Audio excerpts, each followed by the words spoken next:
Hey,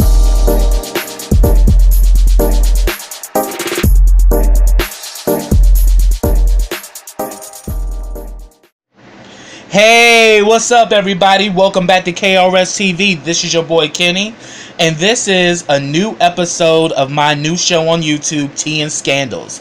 I'd like to thank you all for clicking on, and this episode is about Mr. Excitement himself, the incomparable Jackie Wilson. Jackie Wilson's career spanned from the mid-50s to early 70s, and he was known for his charismatic dance moves, his sharp dress, as well as his 4-octave range as a tenor. I mean, his range was so good that he could have been an opera singer. And he was also known as a groundbreaking artist who took R&B into the pop and rock and roll charts as well as audiences. Born Jack Leroy Wilson Jr. on June 9, 1934 in Detroit, Michigan, he was the third and only surviving child of Jack Leroy Wilson Sr., who was a singer and songwriter, and Eliza May, who was originally from Mississippi. His father was an alcoholic who was frequently absent from the home, and his parents separated for good when he was 9 years old. His mother was a big influence on him due to the fact that she was an excellent singer herself. He began singing with his mom in church, at an early age. And as a youth, he had joined a quartet called the Ever Ready Gospel Singers, and they will perform in local churches around Detroit. He wasn't religious, but loved performing, and it was also at this early age that he started to become a drinker. So it was like hereditary, just like his father. He began to pick up the bottle at a very early age. At age 15, he had dropped out of high school and had, 2 stints in juvenile detention due to his short temper, which I will get into later. At 16, he learned to box and became a boxer, competing in a lot of local competitions throughout Detroit. But due to the urging of his mother to have a more stable career, he gave up boxing and he turned to music. At age 17, he actually married his first wife, Frida Hood, who was pregnant with his child at the time, and it's estimated that he fathered 10 children before marrying her. And they were married for 14 years, and they had 4 children. Around the same time, at age 17, he formed the group The Falcons with cousin Levi Stubbs, who would go on to lead the group, the Four Tops, and 2 other cousins, Herbert Johnson and Joe Stubbs, who was Levi's brother, and those 2 gentlemen would later join the Contours. He also was a part of the group The Royals, who later on became the Midnighters. He signed a management deal with a man named Al Green, not to get confused with the singer Al Green, but Al Green was a noted manager in Detroit, and he managed acts like Laverne Baker and Della Reese.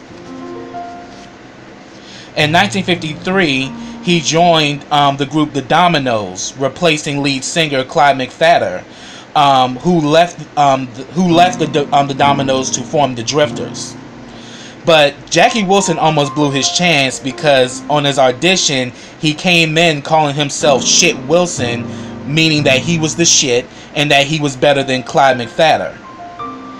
But Jackie Wilson would accredit Clyde McPhatter as being someone who taught him a lot about music as well as performing on stage. And even though Jackie Wilson was the lead singer of the Dominoes for the next 3 years, they weren't as popular as they were with Clyde McPhatter.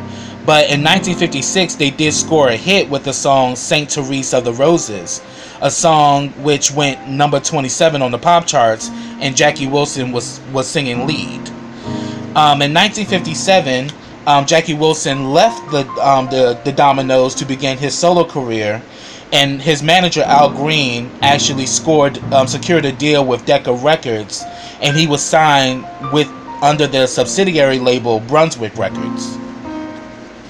But shortly after signing with Brunswick, his manager Al Green died, and Green's business partner, a man named Nat Turnerpool, took over as Jackie Wilson's manager and later on would become the president of Brunswick Records.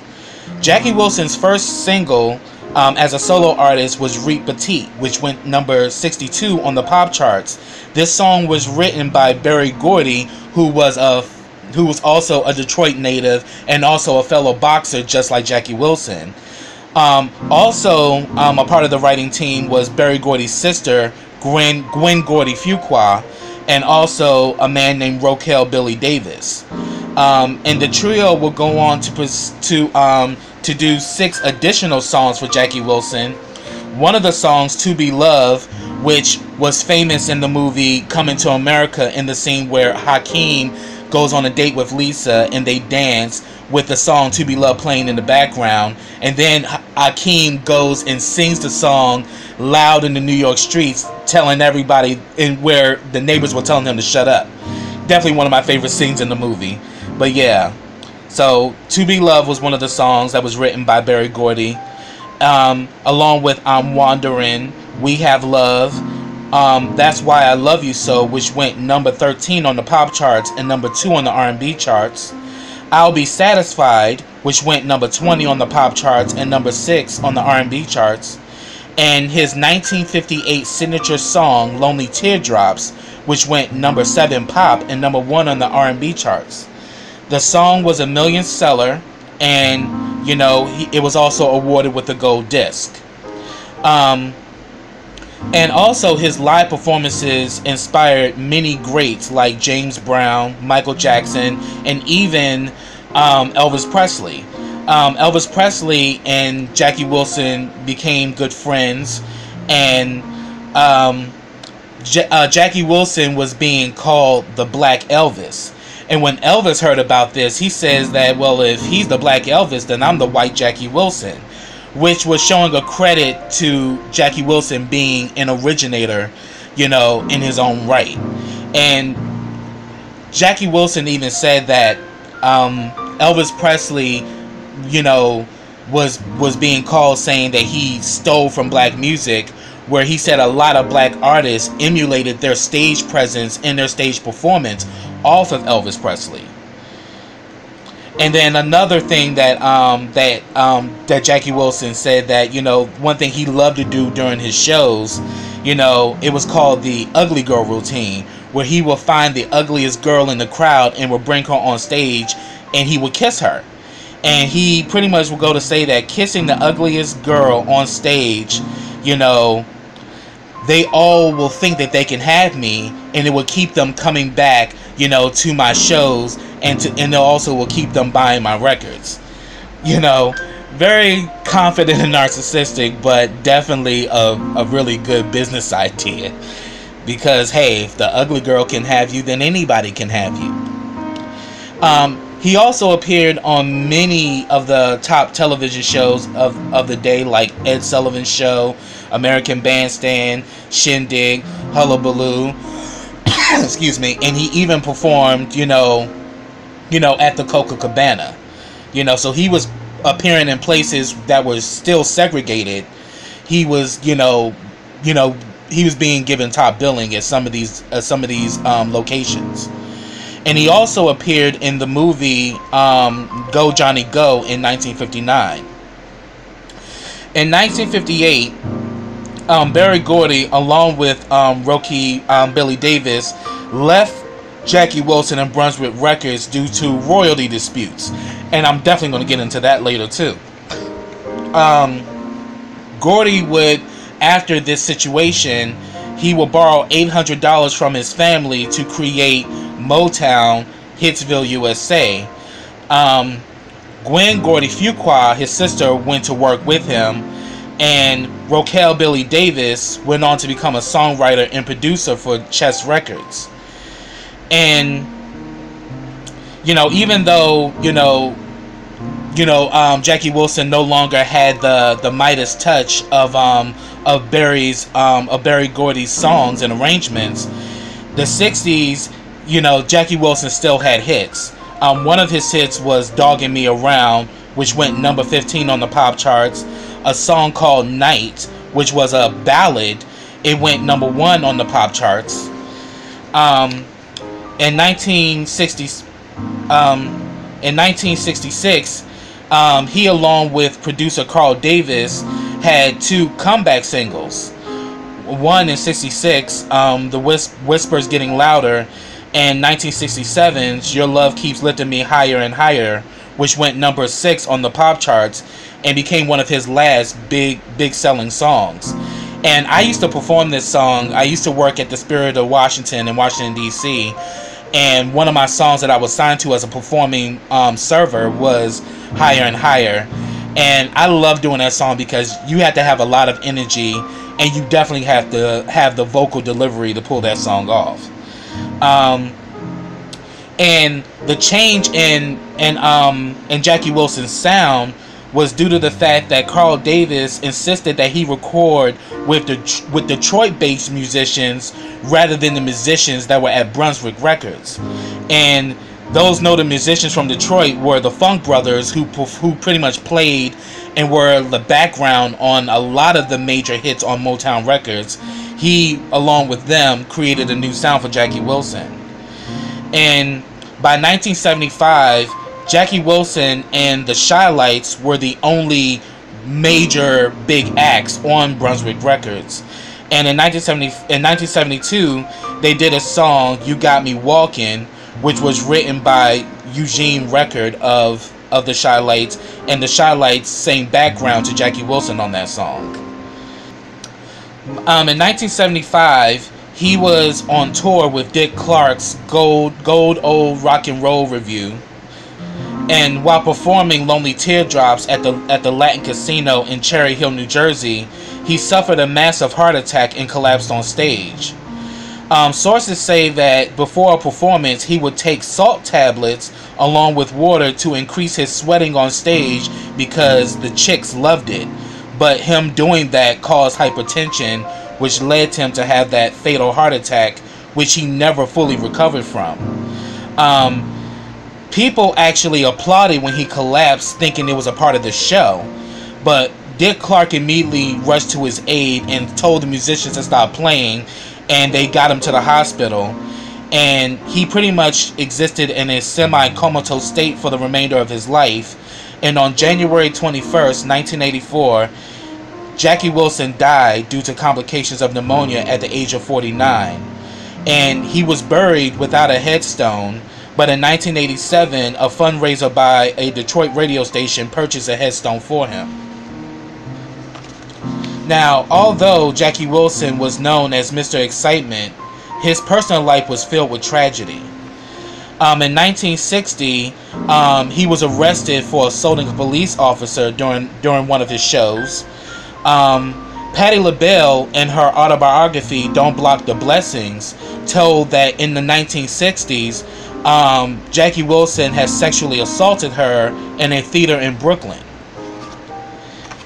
And also, in 1961, Wilson was injured in a shooting by one of his girlfriends named Juanita Jones, and she shot him due to the fact that she was jealous when he came home with Harlene Harris, who was a fashion model and former girlfriend of Sam Cooke, and him and Sam Cooke were close friends as well. But they concocted the story that Juanita was suicidal, and he stepped in to stop her, and he got shot in the process of trying to prevent her from shooting herself. So definitely that story became notorious. Also in 1967, along with his drummer Jimmy Smith, they were arrested in South Carolina on a morals charge because they found them in a motel room with two 24-year-old white women. In 1970, his 16-year-old son Jackie Jr. was shot and killed on a neighbor's porch, and this deeply devastated him, and he went into a deep depression. And he also will experience the death of two other of his children. His daughter Sandra died in 1977 at the age of 24 of a heart attack. And his daughter Jacqueline was killed in 1988 in a drug-related shooting in Highland Park, Detroit. 1975, Nate Turnerpool, his manager in Brunswick Records, they were, him along with 18 executives were indicted for tax evasion, payola, as well as mail fraud.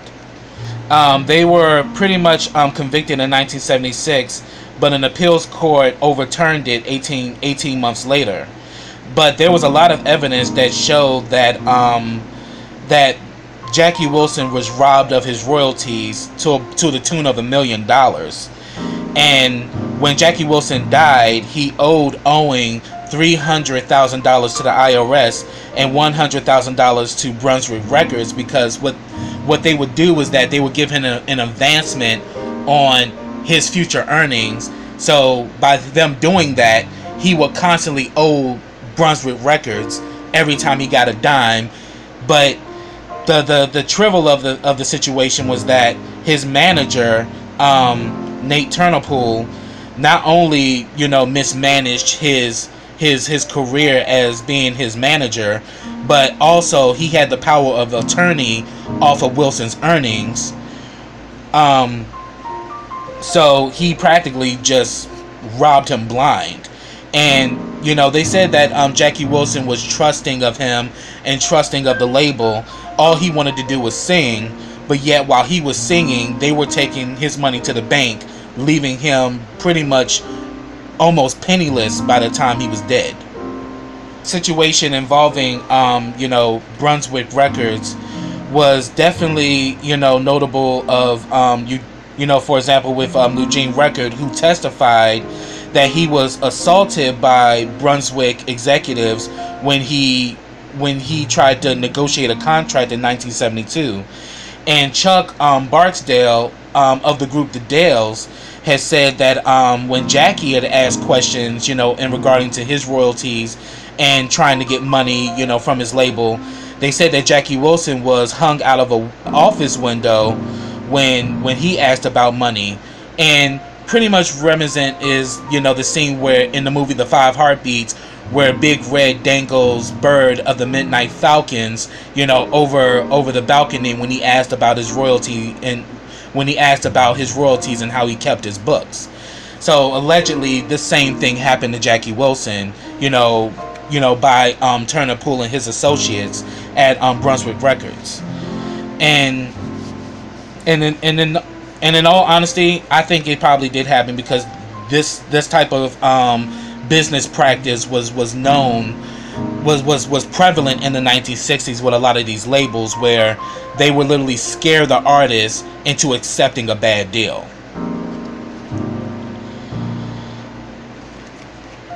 But even after his death, his legacy lives on. In 1985, the Commodores did a tribute song called Night Shift in memory of Jackie Wilson and Marvin Gaye. The song went #1 on the R&B charts and #3 on the pop charts, and it was the group's biggest hit since after Lionel Richie had left the group. A year prior, in 1984, Michael Jackson actually, at the 1984 Grammys, when he actually dedicated his Album of the Year Grammy for Thriller to Jackie Wilson, saying that in the entertainment business, there are leaders and there are followers. Jackie Wilson was a wonderful entertainer. Jackie, where you are, I want to say I love you and I thank you so much. So I thought that was definitely, amazing that the King of Pop, at the height of his career, dedicated his his Album of the Year award to Jackie Wilson. In 1987, Jackie Wilson was inducted into the Rock and Roll Hall of Fame. In 1999, 2 of his songs were inducted into the Grammy Hall of Fame, Lonely Teardrops and Your Love Keeps Lifting Me Higher and Higher. He was also given the Special Legacy Tribute Award from the Rhythm and Blues Foundation in 2003. And in 2013, he was inducted into the National Rhythm and Blues Hall of Fame. So Jackie Wilson, even though he had this even though he was one of the great pioneers of rock and roll and R&B, sadly he wasn't able to enjoy the fruits of his labor due to having a bad contract and also due to some of the tragedies in his personal life. But Jackie Wilson would go on to be one of the greatest entertainers of all time, and you can say that he paved the way for artists that are doing it now, like Chris Brown. So that's what I have about Jackie Wilson. If you have information about Jackie Wilson, or if you want to share some of your favorite songs or you know, things of Jackie Wilson, feel free to get down in those comments. I would love to hear your thoughts on them. But subscribe to my channel. Click that bell so you can get notifications every time I drop a video. Also, follow me on all of my social platforms. I have them all listed in the description box. Also, like this video, comment on this video, share this video, and I'll be back with a new episode of Tea and Scandals. So until next time, everybody, take care.